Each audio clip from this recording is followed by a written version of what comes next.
Should we suspend? Because what Her Honor is saying is not written in the bill. So I don't know if We Her may Honor suspend, would Mr. President, like but- me to approach and try to explain, because I understand what Her Honor is trying to say. What I'm saying is it's not written in the bill. Mr. You President, can we ask may your suspend. staff because it's not written in the bill. We may suspend, Mr. President, but it is actually written in the bill, and I was Kindly read quoting it. the gentle lady Kindly read it when I into the responded to her record. question. Then read it into the record, because yung binanggit niyong 5 items, nandyan nakasulat yan. But line 27, section 2, line 27 says, the promissory note shall be secured by any or a combination of the following. Yun nga kung binanggit nyo, nandyan yan. But it says a promissory note will be secured. My question was, paano mabubuhay ang mga ospital kung wala ng promissory note? Hindi nyo pwedeng ibato ito kasi ito sabi, the promissory note will be secured by the following. Perhaps Your Honor would like to make an amendment that says that in lieu of the promissory note, kasi yun ho ang sinasabi ninyo. Ang sinasabi ko, hindi nga ho nakasulat. So would you like to propose? Because we are happy to study and support.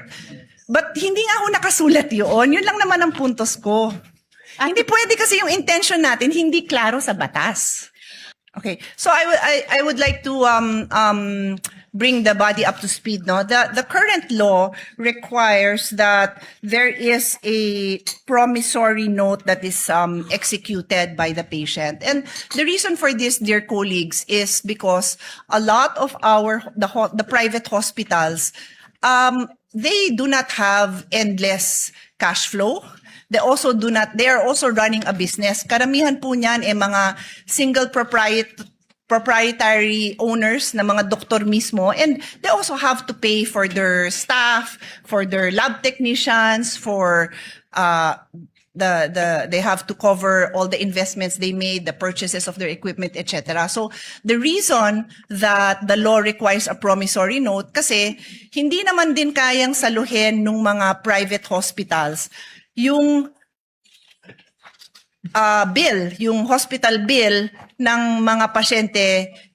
Sino magbabayad, 'di ba? I mean, common sense po sa lahat ng kahit sari-sari store ka, kahit anong negosyo mo, at some point somebody has to pay the bills.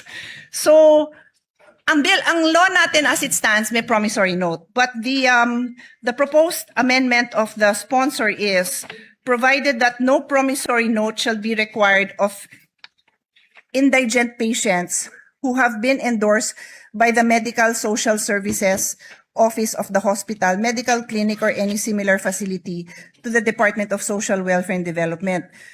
Provided further that those patients who are partially recovered shall sign a waiver undertaking that they are assuming the risk of the consequences for requesting for discharge despite having not fully recovered. So ang question po natin sa sponsor natin, magkano ho ang impact nito sa ating private hospitals na wala ng promissory note? Magkano ba ang normal? Her Honor can answer in any way she would like based on the data that she has. Ilan ba ang indigent patients natin na pumapasok sa DOH hospitals? Because for now, pag DOH hospital, sabi ng DOH at ng PhilHealth, wala nang babayaran. Yun ang zero balance billing. ZBB. Zero, I was gonna say zero sum, parang iba namang concept yun. Zero balance billing, ZBB. So yan ang DOH hospitals. And then, na-cover na ba yung LGU hospitals? Hindi pa? Hindi pa po, parang nagpa-pilot na lang. Okay, so yung question natin, when this was first brought up, I think we were deliberating the budget. Alam ni Senate President yan kasi siya yung chairman ng ating Committee on Finance. Yung question is, paano naman yung mga LGU hospitals? Kasi if you are a patient, you do not even distinguish between a DOH hospital and an LGU hospital. Basta you will go to a hospital that is near you and that can take care of you. So hirap na hirap yung mga mayor na masabi sa pasyente na, ay hindi ka namin covered kasi hindi kami DOH. LGU din pasyente, ha? They do not understand that distinction because in their mind, this is a public hospital. Sabi, ZBB. So later on, nag-clarify ang DOH na DOH hospitals lang. And then now, my understanding is they are piloting some LG hospitals. I might have some numbers. I will also be happy to share what I have, but I believe it is incumbent upon the sponsor who is now proposing na wala ng promissory note kasi sino ang sasagot nito? Ang concern ko is we are partners, public and private institutions are partners in delivering health service in this country. So we do not want to see these private hospitals shut down because wala na hong magbabayad ng kanilang mga bills. I don't know if there are arrangements that have been made already prior to the passage of this bill to ensure that these private hospitals will be paid. Because even the LGU hospitals, nandun pa lang tayo sa dry run or ang tawag doon? Pilot testing. So I give the floor to Her Honor to enlighten us because I would love to be able to support the needs of the indigent patients, but I also don't want the private hospitals to close. Thank you, Mr. President. Of course, I also share that particular concern of the gentle lady from Taguigan Pateros. As to her first question, kung magkano lahat-lahat ang magiging financial implications sa mga ospital kung maipasa natin itong batas na ito. Unfortunately, there's no concrete data of the universe of that amount, but at the very least, pwede nating sabihin na variable yung fees, no? The fees range from as low as 50,000 pesos to 1 million pesos per patient. Depende sa kaso. Then of course, we would need to multiply that to come up with the range, multiply that with yung pangalawang tanong ng gentle lady kung ilan lahat yung mga indigent patients ang hindi nakakasettle ng bills nila under the current system. And before I go to ano yung kapalit ng current system proposed in this bill, I would just like to note, Mr. President, na because of this concern being raised by the gentle lady, kaya alam ko rin po na Senator Joel will also propose amendments in terms of transparency of billing and charges dahil sa cost variability na ito. Alright, then dako na po ako, Mr. President, sa kung hindi na magpapatuloy yung kasalukuyang promissory note system, ano naman ang kahit papaanong mga garantya o reassurance sa mga ospital na they will be eventually paid.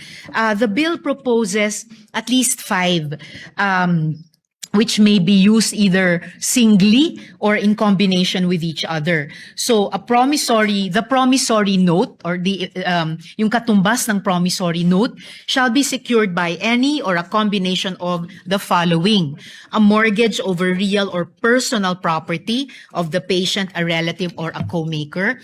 B, a guarantee of a co-maker who shall be jointly and severally liable.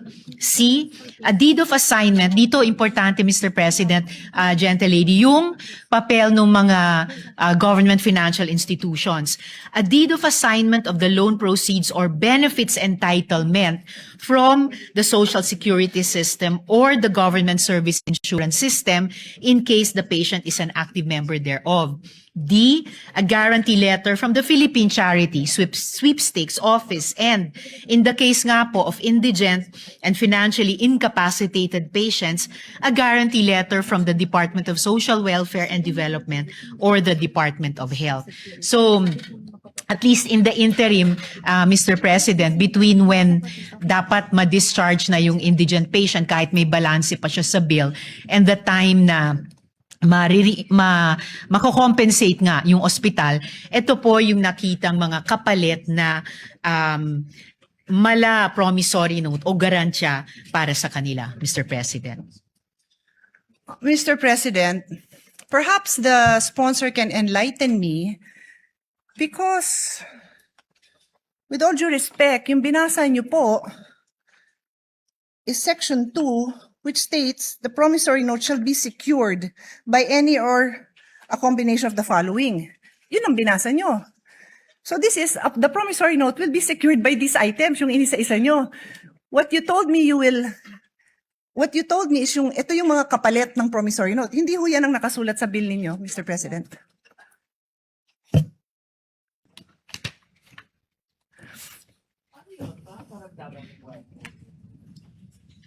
No, Mr. President, it will be a different system. Kung dati the indigent patient and his or her family were on their own to execute a promissory note kahit wala or kulang na kulang ang anumang collateral.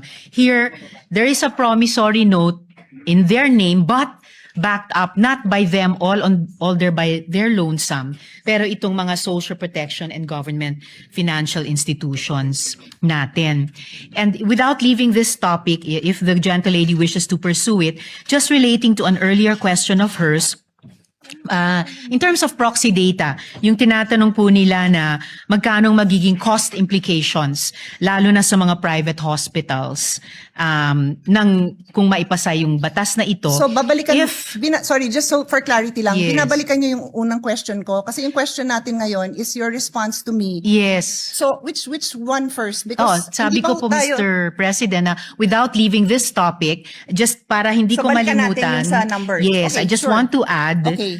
yung sagot ko kanina dun sa isa sa mga naunang tanong ng gentle lady na to use proxy data, if private hospitals are claiming 7 to 10 billion pesos from PhilHealth, then at least for purposes of discussion, we could assume around that amount yung implication sa kanila kapag maipasa itong batas. So that 7B to 10B worth of payments due sa kanila ay ipasasalo natin sa ganitong bagong sistema. And then, again, mindful of Can the... I comment on that one? Yes, Kasi Mr. otherwise, either I'll comment on this now or Yes. ililista ko lang kasi It's all right, Mr. President. sige. So The gentle lady may her proceed. honor's theory is that based on the claim of private hospitals to PhilHealth, and her honor said it is 7 to 10 billion, yan yung ina-assume ng ating sponsor na amount that is needed to cover indigent patients. Yes, Mr. President. Saan mo nanggaling yung figure na yon? From PhilHealth, Mr. President, with this What is the exact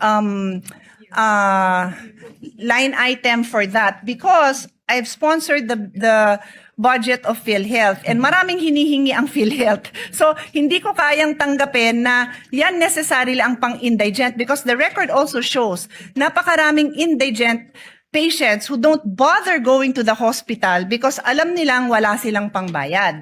So this is probably the bill for lower middle class or middle class patients who cannot even cover the bill. Hindi pa yata ito yung sa indigent. So we have to be clear if we are going to mention numbers that this definitely covers the sector that we are referring to. Yun lang naman yung reason kung bakit nagtatanong ako ng numbers kasi nakakatakot magpasa ng batas na to at batas ko to at gusto ko naman talaga siyang pagandahin na hindi tayo clear sa figures natin, Mr. President. Yes, Mr. President. I'm just pulling up the disaggregated data for which we came up with this proxy data of a range of 7 to 10 billion pesos. And I will be giving that to the gentle lady during this interpellation or this period of amendments. Additionally, Mr. President, before returning to the latest concern of the gentle lady, mindful of the apprehensions and reservations raised by the good senator from Taguigan Pateros regarding the possible cost implications to government, the sponsor wishes to place on record that the provision is anchored on the availability of medical assistance programs of various government agencies as provided under this bill na binanggit ko nga, Mr. President, as well as, of course, the continued implementation of the government's zero balance and no balance billing policies. And in line with this, the sponsor is likewise inclined to accept the proposed amendment of the good senator from Taguig when she proposes it, requiring the Department of Health to establish the criteria for indigency and the requirements necessary to qualify for the said exemption at a later time, Mr. President.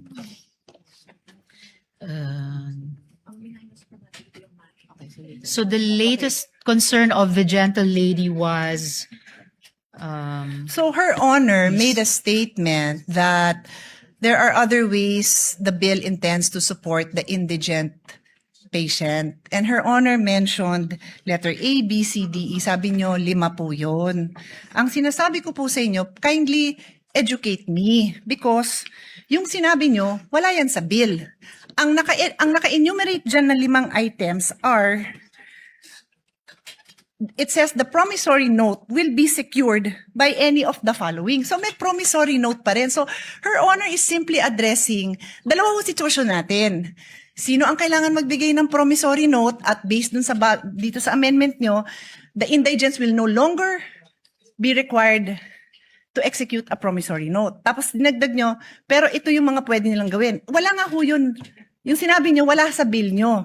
Ang nasa bill, yung mga 5 items that are used to secure a promissory note. So that covers the people who need to pay a promissory note. So, Her Honor has to clarify this because it's not, what she's saying is not in the bill. Actually, Mr. President, it is in the bill. In fact, in answering this question, nag-take off po ako dun sa page 3, line 17, section 2, na kinwote ng gentle lady from Taguigan Pateros. And kaya tinalakay ko po yun na in lieu of the current promissory note system, it's still called the promissory note here, pero hindi na po yung solong mga collateral o ano pa mang meager resources na meron yung indigent patient or family ang magsisecure niyan. Ang magbaback up na po nun ay yung mga social protection agencies at saka government financial institutions natin tulad ng SSS, GSIS, PCSO, DSWD, DOH. So in effect, Can Her the Honor promissory specific- note, if I may just complete Yeah, sure. this last sentence, the promissory note will no longer be issued by their lonesome nga po ng indigent patient and family, then bahala na sila sa buhay nila kung paano i-honor. In a way, it will be for the benefit of the hospital na mayroong, hindi yung mahirap na iyon, pero may government institutions na nagsisiguro sa kanila na you will be paid, Mr. President.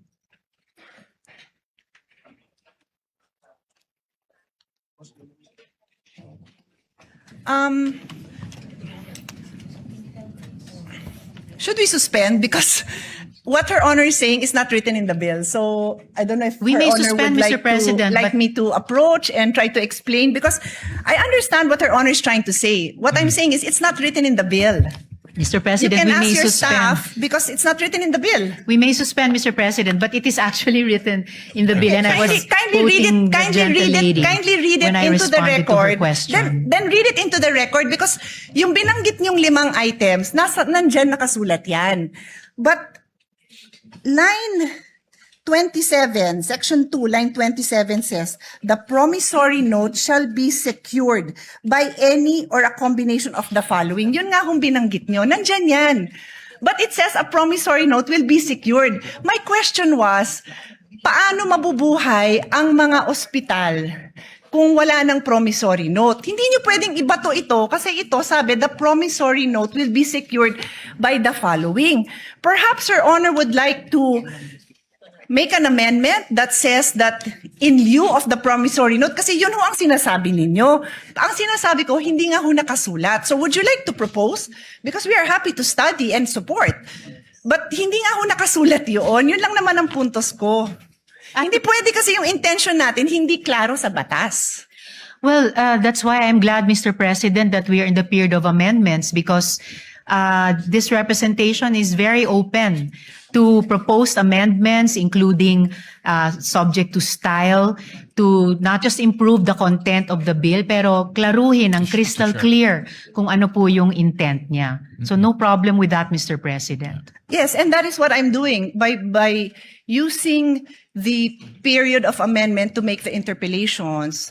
I am making it known to the sponsor that what she is saying is not in the bill. So I believe if yun po ang intention ng sponsor, then kayo po ang isulat niyo po yun kasi kayo ang nagsabing yun yung gusto niyong gawin eh. Di kayo po ang magsulat nun and we will be happy to review it kasi hindi ko po amendment yun. Ako yung nagtatanong kung ano ang gagawin ng ospital kung wala siyang promissory note. So sabi niyo ito. So tinatanong ko saan nakasulat yun?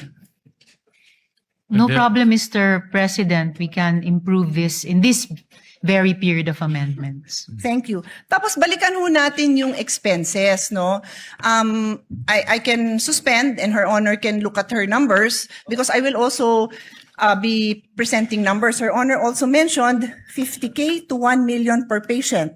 So does Her Honor intend to, kasi yun yung unang binanggit nyo, so does Her Honor intend to come up with a number based on those, that range of expense that Her Honor mentioned? Kasi kailangan nga natin ng number because we have to find out where will we get this amount to support naman these private hospitals. Otherwise, this is a disaster because ang mangyayari, pipila lang sila sa Malacanang, magmamakaawa sila na wag ipasa to. Sayang naman yung effort natin dahil we all have the same intention. Pagandahin yung health system natin.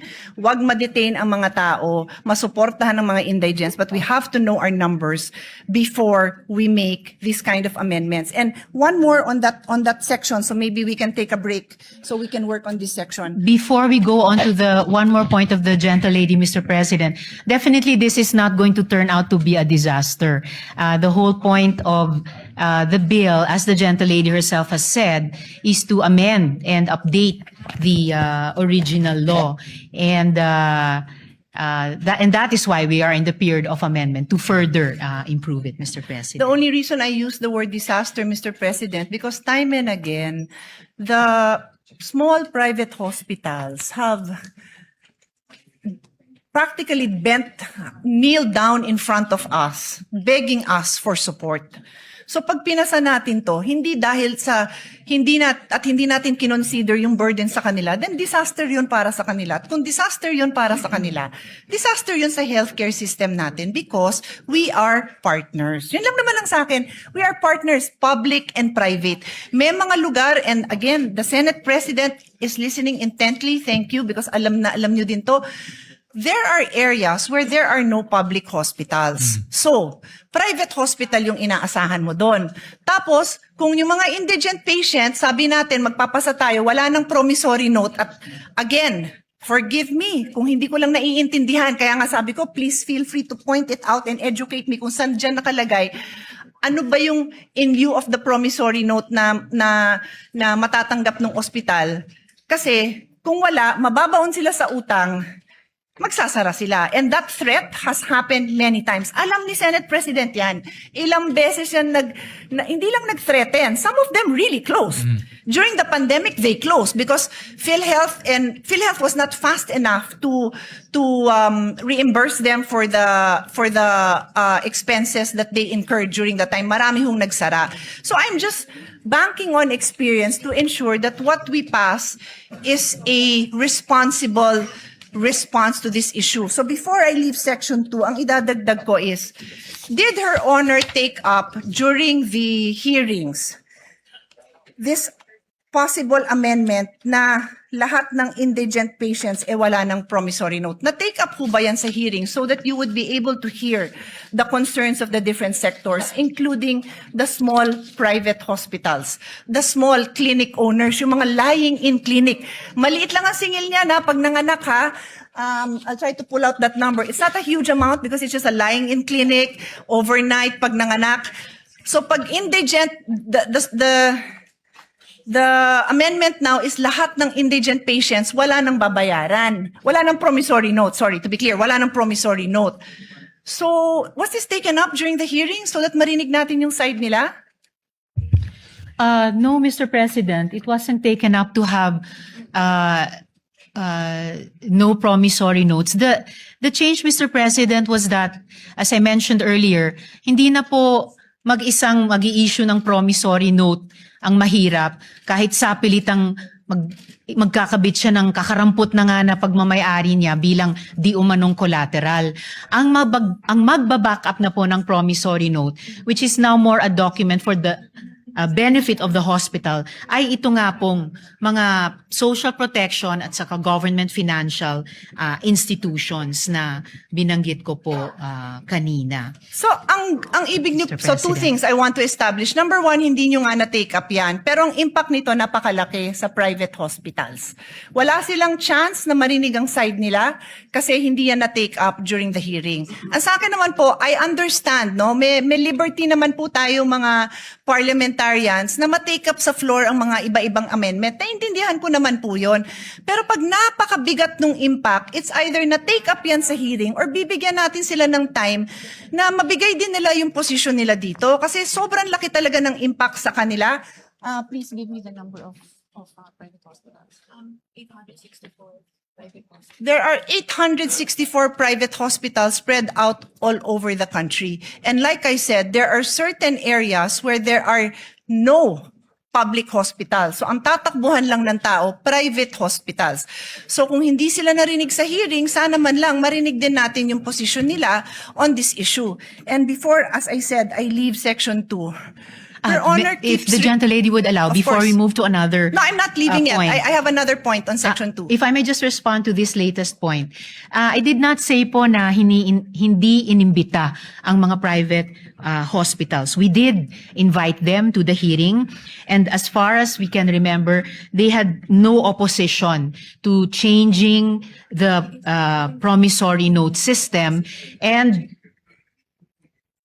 in large part changing it by backing it up, hindi sa collateral ng mga mahihirap na, kundi yung guarantee at financial capacity ng mga government financial institutions at saka social protection agencies. Ang sinabi ko pong hindi ay hindi natalakay ang isang no promissory note system. But did we invite the private hospitals? We did po, Mr. President. Yes, thank you for clarifying that. Maganda namang clarification yon kasi magandang napapakita naman natin na naimbita naman. Pero yung topic na yan, hindi na pag-usapan.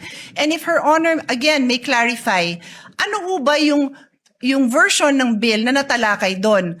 Yung no promissory note sa indigent patient, sabi ng ating sponsor, hindi natalakay.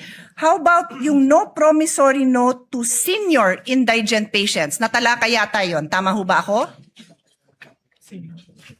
Yes, Mr. President, tinalakay po para Okay. sa senior citizens. So ang pagkakaintindi po natin, and again, correct me if my understanding is wrong, ang na-bring up at ang alam ng mga nag-attend ng hearing is that i-consider yung no promissory note sa senior indigent patient. Kaya lang, pagdating na sa committee report, naging indigent patients lahat na. Kaya nga pati yung example ko na maternity lying in clinic, kasama na rin po dyan. Ang laki rin ho ng tama nila. When I said 800 plus hospitals,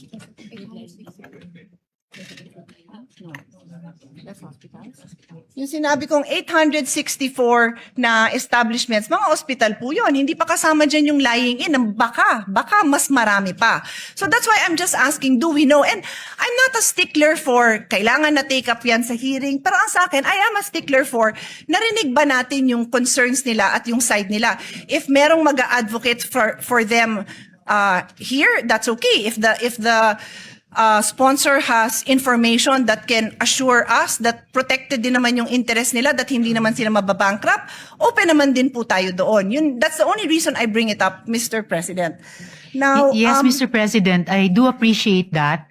And kaya nga po, the bill, gusto niyang i-bring in yung financial power at stability ng mga government financial institutions natin, including nga po the pension institutions and the social protection departments. Additionally, Mr. President, looking at page 4, lines 14 to 17, yun po yung letter E dito po sa section 2 natin, assumed po doon yung coverage for the indigent and the financially incapacitated. Kasi nga po nakalagay dito, in lieu of a promissory note, a guarantee or a reference letter from DOH or DSWD ang mag-assume. So, as the gentlelady and I were starting to discuss earlier, we can, in this period of amendments, clarify the wordings to assume that promissory equals guarantee. So, a promissory note is a guarantee note of these agencies and institutions of government.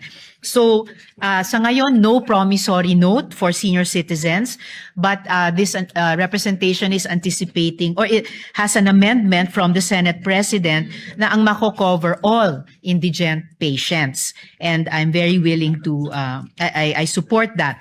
So, the amendment po, yung covering all indigent, I would accept. And that is also why, Mr. President, we are accepting, again, to reiterate, we are accepting the proposed amendment of the gentle lady for DOH to put eligibility criteria in recognition of her concern. And in fact, I already accepted that, Mr. President, last month, for the record.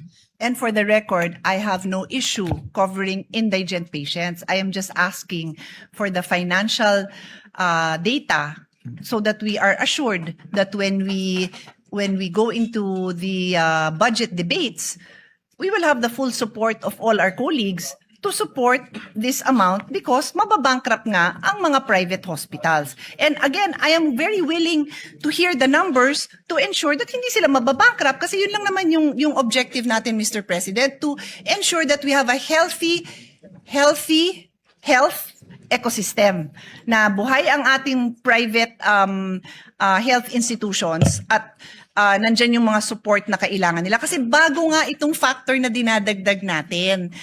It's new. It's new. It does not exist now. Indigent patients are required to provide a promissory note, which means they have the legal obligation, to be clear sa mga nakikinig, they have the legal obligation to cover that amount. That is the meaning of a promissory note. You have Yes, a Mr. legal backing President. to cover that amount. So I understand what Her Honor is saying, that she has these government agencies that will provide, and Her Honor even mentioned letter E on the next page. Wala hong problema yon, pero I will just end this point, Mr. President, and ask Her Honor to read line 27, which is on page 3. Line 27 lang po, hanggang 30, kasi marami namang nakabura doon eh. Let's put it on record. The gentle lady would like me to read it. So, page 3, lines 27 to 30, the promissory note shall be secured by any or a combination of the following. And is Her Honor, is my understanding correct that yung the following na yan nga po yung 5 na binanggit nyo. Tama ho ba ako? Tama po, Mr. President. So, anong binasa nyo? The promissory note shall be secured. So, we are talking about a situation where there is a promissory note involved.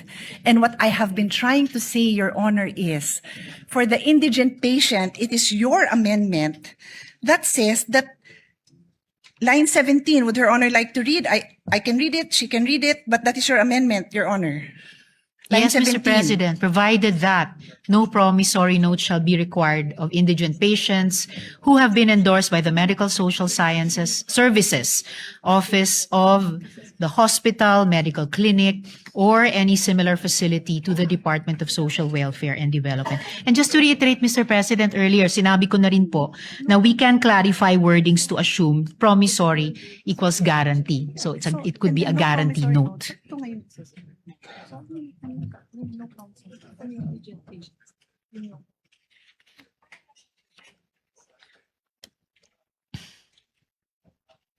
Saka wala rin naman pong changes sa Yes. Mr. President, assuming no sa budget allocation dahil nasa loob naman ng DOH at DSWD budgets yung MAIFIP at AIX respectively nila. Yun po yung intent din sa bill na to. Mr. President, Your Honor just read line 17, no promissory note shall be required of indigent patients.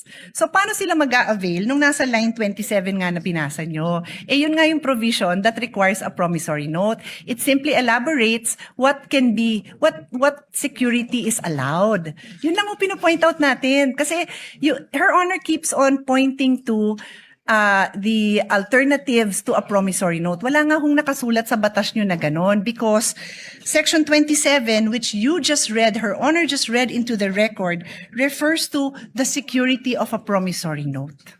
That's So why, you Mr. might require President, another provision, Your Honor. I am just trying to put into words your intentions kasi kayo ho ang may intention na ito eh.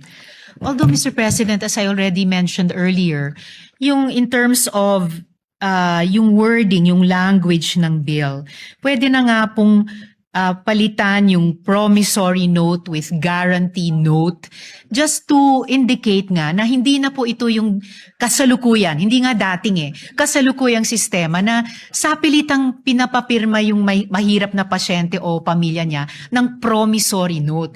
Kahit halos wala siyang maidikit na collateral dyan. So if it makes it clearer, change promissory note to guarantee note. And of course, kung saan sa bill nag-a-appear yung salitang promissory, papalitan din ng salitang guarantee note. Ang importanteng pagbabago, Mr. President, ay pinapasok na po natin yung financial backing nitong mga pension systems at nitong mga government agencies, nitong mga government financial institutions, na ito yung magsaspare dun sa mahirap na pasyente at pamilya niya na sapilitang magpirma ng promissory note. Ito rin yung assurance sa ospital, pati yung mga private hospitals na definitely mababayaran sila. Kung tama po yung estimation po namin na 7 to 10 billion pesos ang financial implication, particularly sa mga private hospitals. Certainly, pag sinuma natin yung financial might nitong nakalista sa 5 letters dito, kakayanin po nilang garantiyahan yan. And yan ang assurance na mababayaran ang mga ospital sa mga serbisyong ibinibigay nila sa mga indigents, Mr. President. With the kind permission of Senator Pia, the way I understand it, dalawa po yung categories, may indigent and non-indigent. Ang indigent, hindi na po pwede mag-issue ng promissory note. Dito papasok si DSWD para to assure the payment to the hospitals. For non-indigent, pwede pa rin mag-issue ng promissory note backed by the 5 different guarantees. So, in Maaari other po, words, Mr. President. I think that's the way That it's is correct. structured. But that is correct. Yeah. So I think ang suggestion ko is to make it very clear that for indigent, it's the government that will assure the payment to the hospital so that yung operations nila, I see the point of Senator Pia, hindi ma-hamper yung operations nila. I think that should be stated clear in the bill. Para kung ako man si hospital, walang promissory note, si government na will step in and pay for my arrears. Yes, Mr. President, and will do to make it clearer. Pero salamat din sa pagbanggit kahit yung mga non-indigent, halimbawa yung mga middle class. Minsan, kahit middle class po ay maaring kapusin. So, this could be like a range of financial buffer para sa mga pasyente.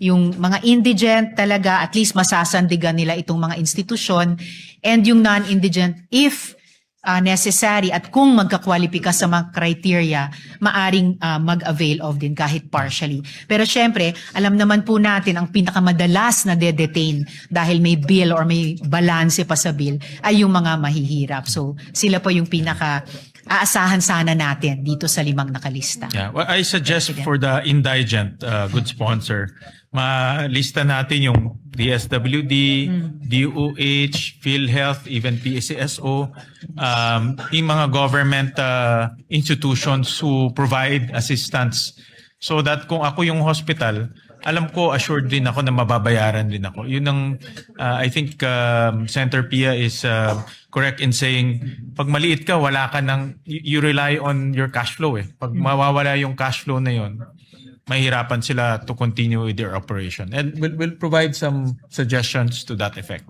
Salamat, Mr. President. So ngayon pa lang, I could see 2 possible conditions na isasama natin or criteria. Kapag indigent patients, no promissory note.